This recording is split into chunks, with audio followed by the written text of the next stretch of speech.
बिस्मिल्लाहिर्रहमानिर्रहीम, अस्सलाम वालेकुम। आई होप कि आप सब खैरियत से होंगे। तो आज हम बात करने वाले हैं फंक्शंस ऑफ इंसुलिन के बारे में। अक्सर हम इंसुलिन रेजिस्टेंस की बात करते हैं कि insulin resistance is a major cause of polycystic ovarian syndrome, obesity की तरफ लेके जाता है, डायबिटीज की तरफ लेके जा रहा होता है और बहुत से मेटाबॉलिक प्रॉब्लम्स होते हैं, मेटाबॉलिक सिंड्रोम होता है, उसकी तरफ लेके जा रहा होता है। तो आज हम बात करेंगे कि इंसुलिन के मेजर फंक्शंस क्या हैं। अगर आपको ये समझ आ जाते हैं तो डेफिनेटली आप ये जो तमाम प्रोसेस है डायबिटीज वाला, वेट लॉस वाला, पीसीएस वाला, इसको समझने में बहुत हद तक कामयाब हो जाएंगे। तो इंसुलिन सबसे पहले हम बात करते हैं क्या। इंसुलिन एक हार्मोन है जो कि आपके पैंक्रियाज यानी जो आपका लबलबा है वहां से रिलीज होता है और इसका मेजर फंक्शन होता है कि आपकी ग्लूकोज को ट्रांसपोर्ट करना आपके ब्लड से सेल्स के तरफ। तो एक ट्रांसपोर्टर हार्मोन है बेसिकली। आप इसकी एग्जांपल ऐसे ले सकते हैं कि जैसे एक चाबी और ताला होता है। अब ये क्या करता है कि ये इंसुलिन एक चाबी है जो कि ताले पे जाके लगती है। वो ताला कहाँ मौजूद होता है? वो सेल्स के ऊपर मौजूद होता है इन फॉर्म ऑफ रिसेप्टर्स। तो जब भी इंसुलिन अपने रिसेप्टर्स पर लगती है यानी चाबी ताले पे लगती है तो सेल्स ओपन हो जाते हैं ग्लूकोज के लिए। तो कुछ दरवाजे ऐसे खुलते हैं जिसकी मदद से ग्लूकोज सेल्स के अंदर जा सकता है। सो इंसुलिन वो की है, वो चाबी है। तो नॉर्मली क्या होता है कि आप कुछ खाते हैं, फॉर एग्जांपल कार्ब्स खाते हैं, वो ग्लूकोज के अंदर कन्वर्ट होते हैं।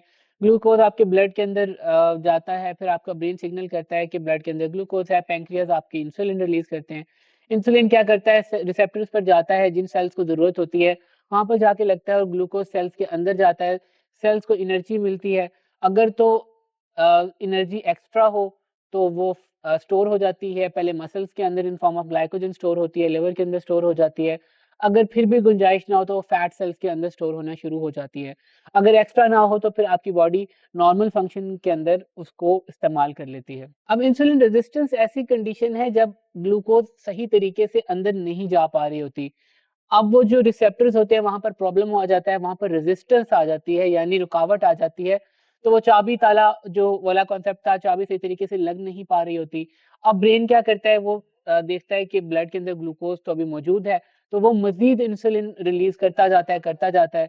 एक टाइम ऐसा आ जाता है कि आपके पैंक्रियाज एग्जॉस्ट कर जाते हैं और फिर आपको ये डायबिटीज वाले प्रॉब्लम्स होने लग जाते हैं।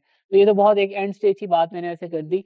लेकिन इनिशियली ये होता है कि मजीद आपकी जो ब्रेन है वो सिग्नल करता रहता है कि आपके जो पैंक्रियाज है मजीद इंसुलिन बढ़ाते रहें, बढ़ाते रहें। इस तरह क्या होता है, आपके ब्लड के अंदर ग्लूकोज भी बढ़ता रहता है, इंसुलिन भी बढ़ती रहती है। तो हाइपरग्लाइसीमिया का भी प्रॉब्लम रहता है, हाइपर इंसुलिनीमिया का प्रॉब्लम भी रहता है। और हो क्या रहा रहता है कि आपकी जो बॉडी के अंदर ग्लूकोज ट्रांसपोर्ट नहीं हो पा रही होती, आपके ब्लड के अंदर ही जो शुगर है उसका लेवल राइज करता रहता है। सो इसको, इस कंडीशन को हम इंसुलिन रेजिस्टेंस कहते हैं। ये तो बहुत सिंपल अल्फाज में मैंने आपको इंसुलिन का एक फंक्शन, जो ट्रांसपोर्टर फंक्शन है, वो एक्सप्लेन किया। इसके साथ साथ आपका जो इंसुलिन है इसका इम्पैक्ट होता है आपके मेटाबॉलिज्म पे। आपके जो तीनों मैक्रो न्यूट्रिएंट्स हैं, कार्ब्स हैं, प्रोटीन है, फैट्स है, इनको अफेक्ट कर रहा होता है।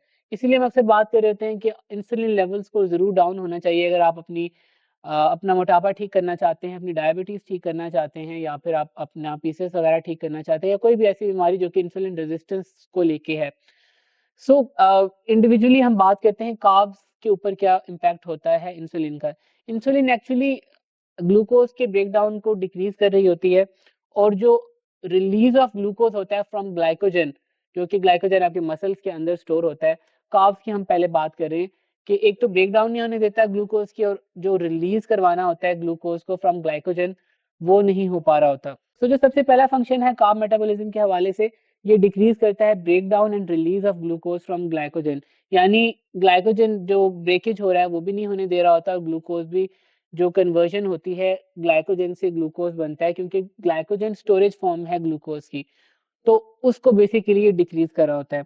इसके साथ ये क्या करता है, फंक्शन करता है ग्लूकोज टू ग्लाइकोजन कन्वर्जन के अंदर। हमने पहले स्टेप के अंदर बात की कि ग्लाइकोजन से ग्लूकोज नहीं बनने दे रहा होता। तो दूसरा इसका फंक्शन क्या है, ये क्या कर रहा होता है, ग्लूकोज से ग्लाइकोजन की जो स्टोरेज है इसको बढ़ा रहा होता है, यानी मसल और लिवर के अंदर जो ग्लाइकोजन फॉर्मेशन है इसको फैसिलिटेट करता है। इसके साथ साथ आपके जो ग्लूकोज को ट्रांसपोर्ट करवाता है आपके एडिपोज टिश्यूज के अंदर, यानी फैट फॉर्मेशन के अंदर इसका एक रोल है। और इसके साथ साथ आपके जो मसल्स वगैरह, टिश्यूज वगैरह, वहां पर भी ट्रांसपोर्ट करवा रहा होता है। ये बात मैंने भी पहले भी बताई थी कि ये ग्लूकोज ट्रांसपोर्ट करवाता है इंसुलिन। आपके मसल्स के अंदर और फैट के अंदर अगर बहुत ज़्यादा हो जाए। तो एक तो क्या करता है, decrease breakdown and release of glucose from glycogen, दूसरा क्या करवाता है, ग्लूकोज टू ग्लाइकोजन कन्वर्जन करवा रहा होता है, और तीसरा ये क्या करवाता है, ट्रांसपोर्ट करवा रहा होता है ग्लूकोज को इन योर एडिपोज यानी फैट सेल्स और मसल सेल्स। प्रोटीन मेटाबॉलिज्म की हम बात करें तो ये क्या करवाता है, ग्लूकोनियोजेनेसिस को इनहिबिट करता है, यानी ग्लूकोज फॉर्मेशन फ्रॉम प्रोटीन या फैट किसी और सोर्स से ग्लूकोज बनने नहीं दे रहा होता। इसके साथ साथ प्रोटीन डिग्रेडेशन जो आपकी बॉडी के अंदर होती है वो भी इंसुलिन जो है वो करवा रहा होता है। तो इंसुलिन का इस हिसाब से जरा पॉजिटिव इफेक्ट है कि प्रोटीन डिग्रेडेशन जो है उसको इनहिबिट करता है, इसीलिए हम कहते हैं कि थोड़ा बहुत जो कार्ब इनटेक है आपका जरूर होना चाहिए। इसके साथ साथ प्रोटीन सिंथेसिस के ऊपर भी इसका पॉजिटिव रोल है। अपने बॉडी बिल्डर्स देखे हो तो वो कार्ब जरूर ले रहे होते हैं, इसी वजह से कि एक पंप मिलता है उन्हें, और प्रोटीन जो उनका मसल बल्किंग के अंदर बड़ा एक पॉजिटिव रोल होता है कार्ब्स का।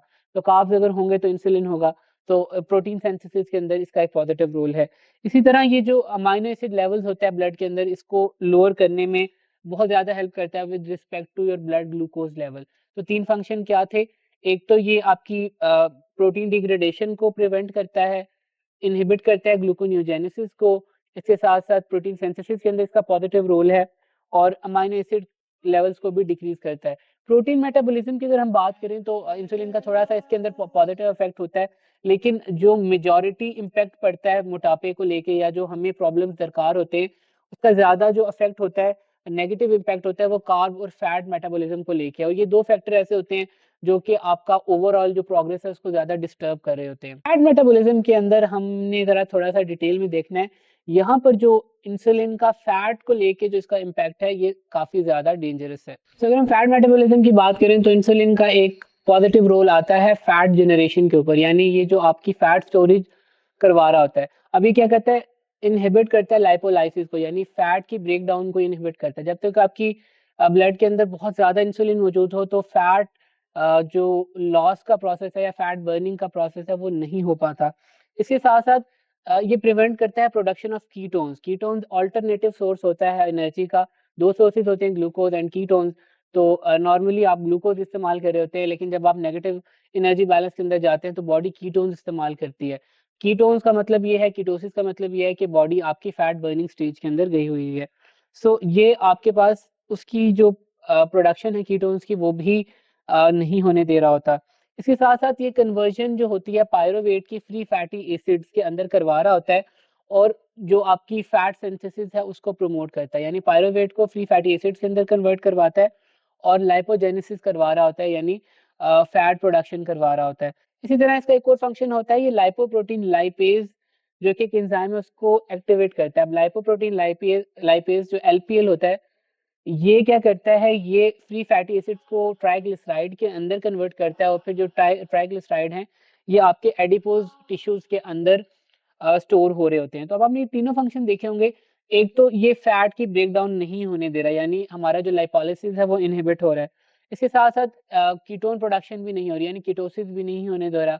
इसके साथ साथ हमारे लाइपोप्रोटीन लाइपेज को भी एक्टिवेट कर रहा है, वो क्या कर रहा है, टैग प्रोडक्शन करवा रहा है, ट्राइग्लिसराइड प्रोडक्शन करवा रहा है, और आपके फैट के अंदर वो स्टोर होते जा रहे हैं। इसके साथ साथ पायरोवेट को भी ये आपका फ्री फैटी एसिड के अंदर कन्वर्ट करवा रहा है, और फिर फ्री फैटी एसिड आगे कन्वर्ट हो रहे हैं उसके अंदर ट्राइग्लिसराइड के अंदर, और आप अल्टीमेटली जो है फैट स्टोरेज मोड के अंदर जा रहे हैं। तो फैट मेटाबॉलिज्म को लेके अगर आप देखें तो ये एक प्रो फैट मतलब प्रो मोटापा एक रोल प्ले कर रहा होता है। इसी तरह हमने देखा कि कार्ब्स के अंदर इसका एक इम्पैक्ट था, प्रोटीन को लेके इम्पैक्ट था, और फैट्स के लेके इम्पैक्ट था। फैट वाला जो कंपोनेंट है ये वेट लॉस को समझने के लिए बहुत ज्यादा जरूरी है, इस हवाले से कि जब तक आपका इंसुलिन लेवल नॉर्मल नहीं आएगा आपकी बॉडी के अंदर लाइपोलिसिस यानी जो फैट बर्निंग का प्रोसीजर है वो नहीं हो पाता। इसीलिए हम कहते हैं कि आप एक लो कार्ब अप्रोच रखें, आप एक्टिविटी लेवल अपना बढ़ाएं, जिससे आपकी इंसुलिन सेंसिटिविटी इंक्रीज करे और अल्टीमेटली आपकी जो बॉडी है वो नेचुरल कीटोसिस के अंदर जाए।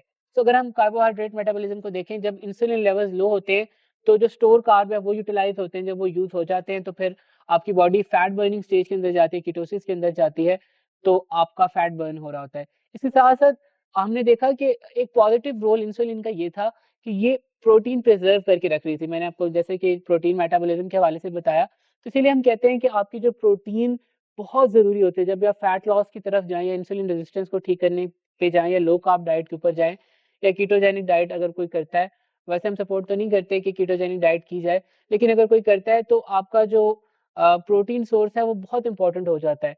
क्योंकि जब इंसुलिन नहीं है तो आपकी मसल रिकवरी नहीं हो पा रही, मज़ीद प्रोटीन सिंथेसिस भी नहीं हो पा रही होती और जो प्रोटीन जनरेशन होती है वो भी हो रही होती है। तो जो डाइटरी प्रोटीन है अगर वो सफिशिएंट होगा तो वो जो इंसुलिन का एक पॉजिटिव रोल था वो भी कवर हो जाया करता है। तो ये रोल होता है इंसुलिन का बेसिकली कार्ब्स का, प्रोटीन का और फैट का। सिंपल अल्फाज में अगर मैं बताऊँ तो आपको अगर फैट बर्न करना है तो आपकी बॉडी के अंदर इंसुलिन लेवल्स कम होने चाहिए। अगर आपको पीसीओएस ठीक करना चाहिए तो आपकी बॉडी के अंदर इंसुलिन लेवल्स लो होने चाहिए। तो इंसुलिन का पूरा एक लेक्चर अवेलेबल है मेरे चैनल के ऊपर, आप वो समझ सकते हैं। अगर आपको मज़ीद आपको डिटेल समझनी हो वो आधे घंटे का, उसके अंदर मैंने तमाम डाइट प्लान बनाना सिखाया, इंसुलिन रेजिस्टेंस का बताया है होता क्या है, क्या फैक्टर्स होते हैं, कंप्लीट सेशन है। तो ये एक चीज़ थी जो मुझे लगा कि डेफिशिएंट थी तो मैं ज़रूर एक्सप्लेन करूँ। तो इंशाल्लाह मुलाकात होगी किसी नई वीडियो में। अगर कोई सवाल हो नीचे आप कमेंट में लिख सकते हैं, इंस्टाग्राम पर राब्ता कर सकते हैं।